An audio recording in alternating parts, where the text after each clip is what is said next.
Welcome to Watchtower History. So, at a 1911 convention, and this is towards the end of Russell's life, Russell states the following, and he's giving a talk on loving the brethren. And he says, "Dear brethren, if there is an awkward one in the class here, there might be anywhere. Be sure you do not put the awkward one out." That's interesting. It might be that the Lord wishes to give you your polishing that way. Could be good for you. The polishing must come or you will not be ready for the kingdom. It would not do, of course, for the awkward one to be allowed to spoil the class or spoil the arrangements. While dealing with this one, it might be necessary to use firmness or something, but you get the point that we are not to disfellowship anyone on account of differences of viewpoint or something of that kind. But rather, if we are all brethren in the Lord, we must love one another and endure from one another all things. Love endureth all things. So again, quite a contrast. Even Bonnet, in the 1916 report, gives a talk entitled "The New Creation Called and Predestinated." And we've talked about him before in our Miracle Wheat discussion. He was the one with all the bright ideas to make money. If you haven't seen that one, make sure you go to check that out. But Bonnet, and I was wrong. Bonnet was a German name, and it would be pronounced Bonnet, so we've mispronounced it all along. We'll get it right from here on. Bonnet basically says, "Let him be unto thee as a heathen and a publican." A heathen man is one outside of Christ, a worldly man. You would not make faces at a worldly man should you meet him on the street, nor would you mistreat him in any way. Indeed, you would greet him in a kindly manner, would you not? Very well. Then treat this man likewise, civilly, courteously. Let him be unto you merely as a man outside of the church and alien from God. If you were disfellowshipped, this is how they treated you. Quite a stark contrast to how it's applied in Watchtower today. And in order to greet someone, you have to physically speak to them. It was more, you just didn't have spiritual association with that person. That's the more gist of what the disfellowshipping was. You're not to, turn them into a pariah and unless, again, like the previous article that Russell wrote at the convention, unless they're spoiling things and causing trouble. Other than that, treat them just like Bonnet said. But even he said if they're spoiling things and causing trouble, it might be good to leave them around because it's helping you become a better person and learning to deal with those kind of people. So it was really quite a difference then as to how it's dealt with today. In the March 25th, 1919 St. Paul Enterprise, there's a Cyclemian, H.A. Cyclemian, who talks about how to handle differences and disfellowshipping, right? And he says in his article, "Our spirit in regards to differences on points which are not fundamentals should be a spirit of love, helpfulness, broad toleration, and humble endeavor to assist one another. A spirit of harshness, condemnation, or disfellowship is not of the Lord, but of the adversary." Well, so something interesting here, in which are not fundamentals. Today, back in the 40s, where all this is this, and they made everything rigid and took a firm stance on all this. I find it ironic now that a lot of the witnesses do not know what the fundamentals are anyway, to have a conversation about it, to have an opinion on anything like in Ezekiel, and they just don't discuss it anyway. I think a lot of it naturally. So it's almost the point. This is moot in some aspects for lack of knowledge or education into what you'd have to teach them the Bible in order to understand, to have a difference of viewpoint on it.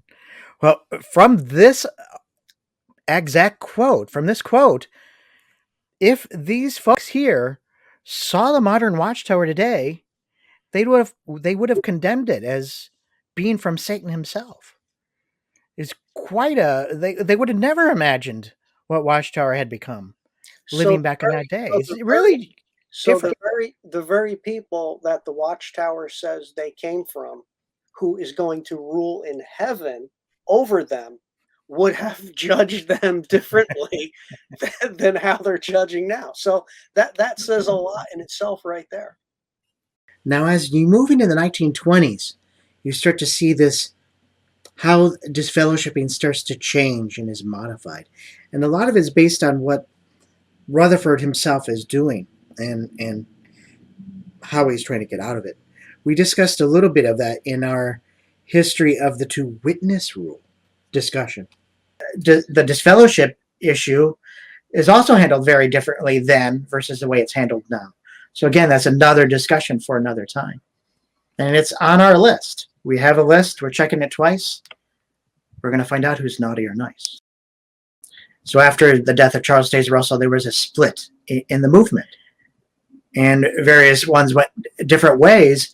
They're making claims that Rutherford tried to follow Matthew 18. We'll get to that later on. Mm-hmm. Here it says very clearly they tried to follow Matthew 18 with Rutherford, and he said no. But in one of those papers, Facts for Shareholders, it says in the upper right corner, mm-hmm. Do you know that after the publication of Harvest Siftings #2, Brother Mason, because of the statements, requested Brother Rutherford to discuss matters in dispute between them in the presence of 2 witnesses. And Rutherford refused to have anything to do with it. So that's a very interesting statement there.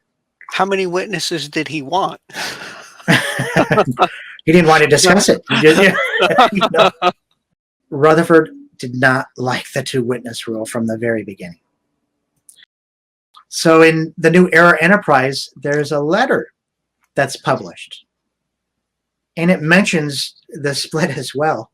And this is the April 6, 1920 New Era Enterprise. He's talking about something that was published in P.S.L. Johnson's magazine, the Present Truth magazine. And he says, Johnson's greatly exaggerating the matter, just as Brother Rutherford's treatment of Johnson in the Bethel dining room was woefully exaggerated. The reason I'm sending these lines is for the purpose of assuring these dear brethren. So again, there's claims and accusations made here, but Rutherford wanted nothing to do with the 2 witnesses. He wrote his own papers, but he didn't want to discuss it with anyone. And the actual, as we discussed before, the whole, rather than talk with the witnesses, they just changed the subject anyway. Or, as we saw in the disfellowship discussion that we had, Rutherford says, well, I'm too busy. I'm not going to discuss this. I'm too busy for it. Really? Why? So the New Era Enterprise has an article by J.A. Bonet. And Bonet, of course, is the one that we discussed in the newspaper video, the secret newspaper video. He's the one who had charge of the farmhouse at the bottom of the hill where the cemetery plot is. And he writes an article, If Thy Brother Trespass Against Thee.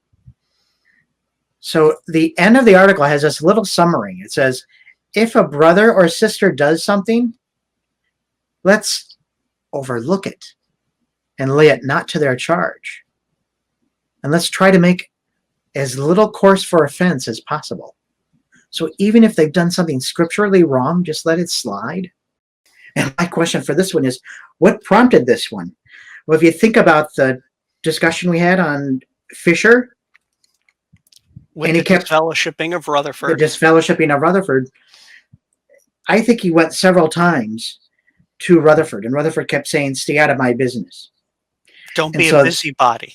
Don't be a busybody. Stay out of my business. And that's what this article is about, actually. If they trespass against you, not against someone else, stay out of someone else's business. Doesn't matter what they're doing. What prompted this article? Good point. Good question. And if you remember the discussion we had on the man who dared disfellowship Rutherford, some of these points that Fisher saw Rutherford doing were brought to him. And each time, Rutherford said, well, I don't have time for this. 2 witnesses were brought. Rutherford said, I don't have time for this. Rutherford avoided the 2-witness rule at all costs every single time. That we can see documented. And also, if you look at the rest of this article, he says, it's only if he sins against you. If he sins against your brother, your sister, your mother, your father, your uncle, your aunt, you can't do anything about it. Let it go. The January 15th, 1928 Enterprise has an article, Faithfulness and Loyalty. And that was Rutherford all the way. Loyalty was his thing. But it's strange that they're speaking about disfellowshipping here. And this is the late 20s. They're speaking about disfellowshipping those they disagree with. There's something changing here now. And yet, how true Russell's interpretation of the Great Pyramid was at the same time. This is January 15th, 1928. And to re-edify how close 1928, it's after the 25 fulfillment didn't take place, before the 31 Jehovah's Witnesses nation. In between, all this is happening. And remember, if you saw our third trumpet discussion, if you saw our first trumpet discussion, they saw this pyramid, this date 1925 in the pyramid. Well, now we're 3 years after that, and they're starting to spiritualize it. So here in January, they're saying the pyramid is an evidence. And we're just starting to disfellowship people that we disagree with, or they were at that time. Now, when you get to the August 5th, 1928 Messenger, just a few months later, Rutherford discards the pyramid in a new flash of light in the cover article. He now describes the pyramid as being built by the devil himself. I like how it says in there, we are not to take to fellowship those who take this course of what they're talking about that basically disagrees with them, more or less. And right here also, confusion exists among many of the dear friends. We are expressly commanded to disfellowship such and have no fellowship with unfaithful works of darkness, but rather reprove them. Never you mind whose feelings it hurts. So we're already starting the, hey, they're not on board with us. We gotta get rid of them. Yeah, gotta get rid of them, and that's what they did. Yeah, and that's why we see those numbers drop towards the 1920s, because they're really starting right around this time, starting to disfellowship and push people out. Yeah, 75% of these people were not agreeing with what he was teaching. Yeah, and so either they just completely left, or they were disfellowshipped and pushed completely out. So here is clear evidence of where we're starting to see a remarkable difference. And the final enterprise, the final frontier, was May 1st, 1928. And this was the end. And notice the article they chose on this particular issue is The Chosen People of God, talking about how they were looking forward for the Jews to return to Palestine. Just a couple years later, Rutherford said, oh no, we've returned to Palestine. We're the spiritual Jews. So that was the beginning of the replacement theology was here. There are no, the paper might have continued after that, but there's no known issues. There's nothing in the microfilm archive. This is basically the end of it. It's the end of film, end of line. Even the subtitle, World's Hope centers in the Jewish Messiah.